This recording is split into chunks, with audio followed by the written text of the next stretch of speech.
Wagalatia 3 mstari wa 19 hadi 26 inatufafanushia kwamba Torati ya Musa ambayo iliyoletwa kwa mkono wa malaika kule mlima Sinai ilitolewa kwa sababu ya makosa. Shingo zao zilikuwa ngumu, hawakutaka kuisikia sauti ya Mungu, ndio maana wakapewa Torati ili ifanyaje? Iwaongoze. Ila mpango wa Mungu wa kuongoza wanadamu ilikuwa ni kupitia sauti yake ya moja kwa moja. Ndio maana kama unakumbuka, kuna wakati fulani Mungu alipomwambia Musa watenge watu nataka kuzungumza nao, watu wakaogopa kusikia Mungu moja kwa moja, wakasema wacha aseme na wewe, sisi tutasikia tu maelekezo yake kupitia wewe. Mpango wa Mungu tokea awali sio kwamba apitie kupitia watu, alikuwa anataka kuongea na watoto wake wapi? Moja kwa moja. Sheria walipewa kwa mkono wa malaika pale mlima Sinai ni kwa sababu ya makosa na shingo zao zilikuwa ngumu. Na Biblia inatuambia kuna Galatia 3 mstari wa 19 mpaka 26 inasema sheria au Torati ya Musa ilikuwa ni kiongozi wa kutuongoza katika imani, katika kweli ya Yesu Kristo. Anasema kama neema imeshakuja, kama kweli imeshafunuliwa, kama Kristo ameshakuja, hatuna tena haja kuwa chini ya kiongozi ambaye ni Torati. Torati ilituongoza tu tumwelekee Kristo Yesu, ila hatuna tena haja ya kuwa chini ya kiongozi, chini ya Torati, kwa sababu kile ambacho kilichotuongoza, kilichotutazamisha, ambaye ni Kristo Yesu, ameshafunuliwa tayari. Bwana Yesu asifiwe. Ndio maana hatupasi kuwa chini ya sheria. Mtume Paulo anaandikia kanisa la Wakorintho, anasema mpaka hivi leo Torati ya Musa inaposomwa, mpaka hivi leo, anasema pazia huifunika mioyo ya watu ishinde kuiona neema ya Kristo. Yoyote ambaye ameokoka lakini bado anaishi chini ya sheria, chini ya Torati ya Musa, kuna namna haioni kazi ya msalaba. Kuna namna atakuwa judgmental, atakuwa na hukumu watu, mazingira na vitu. Kwa maana ndivyo Torati inavyosema.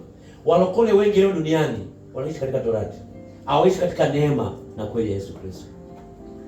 Anatuambia kwenye kitabu cha Mathayo sura ya 17 mstari wa 3 hadi wa 5, anasemaje?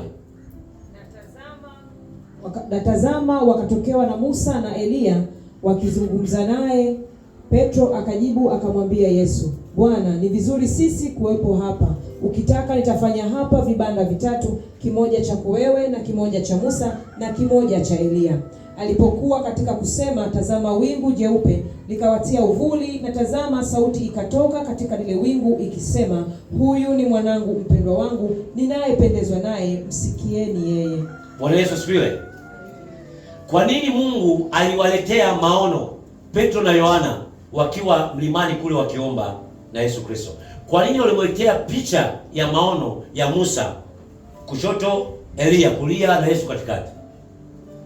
Ni kwa sababu katika jamii ya Kiyahudi Eliya anawakilisha manabii wote, na Myahudi haumwambii kitu kwa habari ya Eliya na manabii wengine, na Musa anamaanisha Torati, ndio maana inaitwa sheria au Torati ya Musa. Wingu likawafunika baada ya kuona ile njozi, yale maono, alafu sauti ya Mungu inasema, kuanzia sasa hivi nyie Wayahudi msikilizeni huyu, sio Torati ya Musa wala sio manabii. Andika Waebrania sura ya 1 mstari wa 1 na wa 2.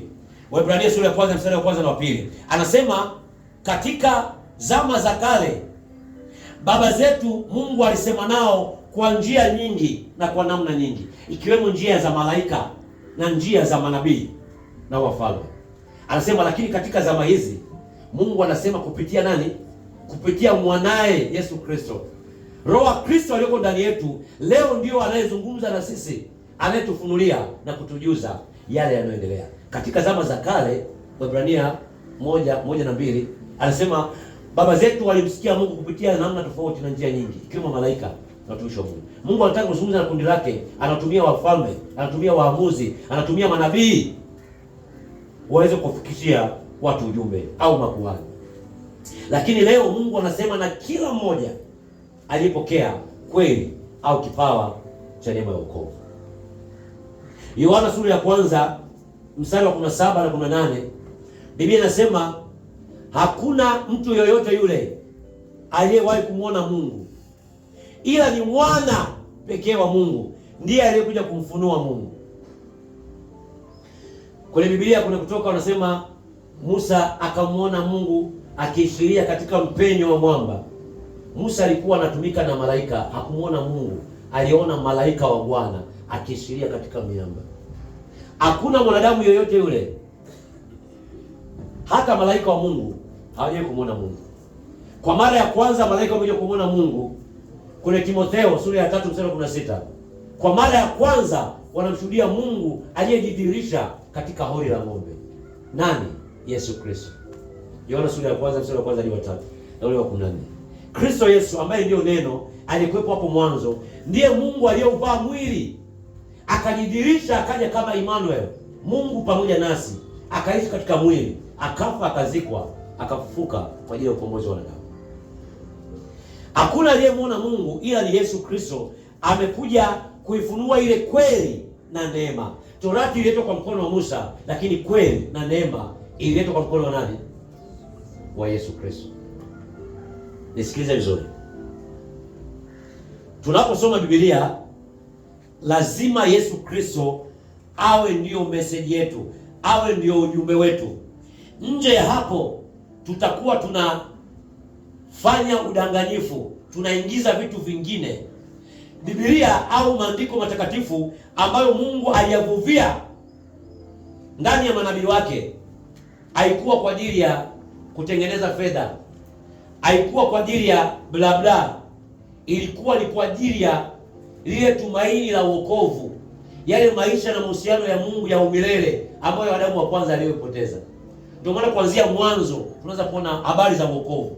Mungu ambaye alijua tayari mwanadamu aliyemuumba atamkosea, alianza kutangaza kazi ya msalaba. Mwana kondoo alichinjwa hata kabla ya kuweka misingi ya ulimwengu. Mungu anayejua mwisho na kutangaza mwisho kabla ya mwanzo.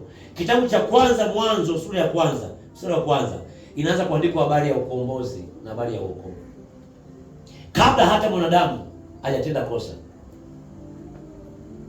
Nisikize vizuri.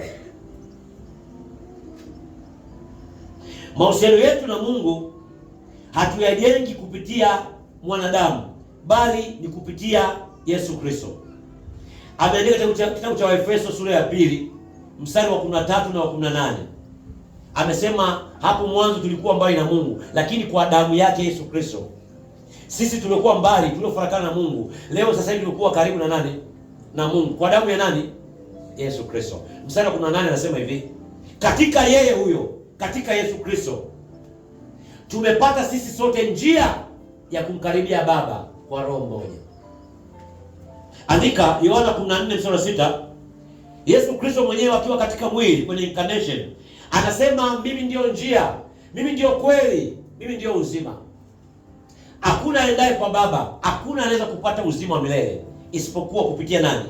Yesu Kristo, Mungu aliyeuvaa mwili, ambaye ni mwana wa Mungu. Andika waraka wa pili wa Yohana sura ya 5 mstari wa 11 na 12.